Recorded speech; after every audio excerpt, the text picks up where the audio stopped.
अस्सलाम वालेकुम नाजरीन, ड्रामा से तेरा वादा की नेक्स्ट एपिसोड में आप देखेंगे बिलाल जो अपने ऑफिस में सिर्फ इस मारी की मोहब्बत में आकर करप्शन करता है। सिर्फ करता नहीं बल्कि कर रहा है ताकि एक मैं अपना स्टेटस बना सकूं और मारी को खुश कर सकूं। और अब तो उसने एक नई गाड़ी भी ले ली है। सैम ने सुना तो वो तो परेशान हो जाती है। वो अपने भाई बिलाल से पूछने लगी, मगर सामने से ये डाइन होती है ना मारिया। उसी वक्त खड़े खड़े इस सैम की क्लास ले ली। आपको इतनी हैरत क्यों हो रही है? बिलाल की नई गाड़ी नहीं ले सकता।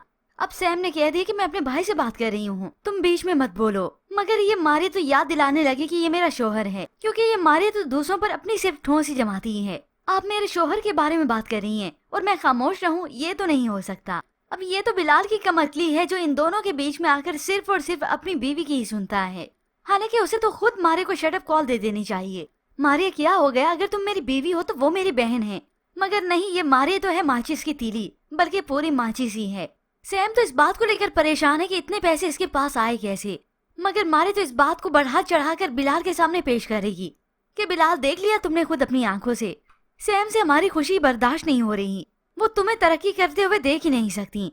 और ऐसे में बिलाल के दिल में और भी बदगुमानी बढ़ जाएगी। वो ये नहीं सोचेगा कि सैम तो मेरे भले के लिए कहती हैं। अब ये तो बिलाल जब इस करप्शन केस में फंसेगा तब उसकी बहन की ये बातें याद आएंगी, क्योंकि मारिया को तो सिर्फ पैसे से गर्ज है, चाहे जहाँ से मर्जी आए। जबकि दूसरी जानिब इस मारिया का ही लालची भाई करता क्या है, उस लड़की को प्रपोज ही कर लिया। आयशा ने शायान से कहा भी कि ऑफिस टाइमिंग तो ऑफ हो चुका है, मगर अब शायान कह देता है पर्सनल बात करनी है, वो मैं तुमसे शादी करना चाहता हूँ। ये सुनते ही आयशा तो उसे ताज्जुब से देखती है कि मतलब ऐसे कैसे। मगर ये शायान भी पीछे नहीं हटेगा कि इतनी अमीर तरीन कमाती लड़की को मैं कैसे हाथ से जाने दूं। जबकि दूसरी जानिब अली सारा की जॉब के लिए उसकी मदद कर ही देगा।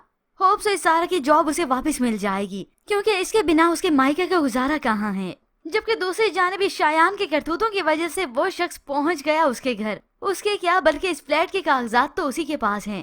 अब ये फ्लैट भी तो इसी का हुआ, इसलिए बड़े धड़ल्ले से आकर दरवाजा खटखटाता है। अब माँ को तो पता था, इसीलिए दरवाजा नहीं खोलना चाह रही थी। मगर मारिया थी ना, उसे तो कुछ पता नहीं था कि भाई के करतूत क्या है, क्या किया और फाइल कहाँ गई। क्योंकि फाइल क्या बल्कि उसे तो घर का ही नहीं पता कि ये फ्लैट इनके नाम पे है, क्योंकि अली ने राज और नियाज में ये बात की और इन दोनों माँ बेटी ने भी छुपाई ली। अब मारिया उसे से जाती जाकर दरवाजा खोलती, हालांकि माँ ने कहा कि नहीं खोलो।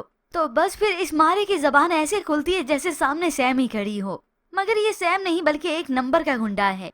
तुम्हें तमीज नहीं है ये बेल बजाने का क्या तरीका है? तो वो तो धमकी दे देता है, अगर अब भी दरवाजा ना खुलता ना तो मैं दरवाजा तोड़ के अंदर आ जाता।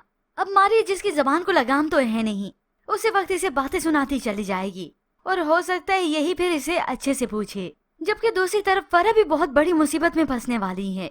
मगर व्यूअर्स, यहाँ पर आपको क्या लगता है कि मारिया के सामने इस फ्लैट का राज खुल जाएगा? क्योंकि इस सबके बाद शायान की हरकतें तो सामने आ ही जाएंगी। इसके मुतालिक हमें अपनी कीमती राय का इजहार जरूर कीजिएगा। मजीद ड्रामा रिव्यूज के लिए आप देखते रहिए उर्दू टीवी।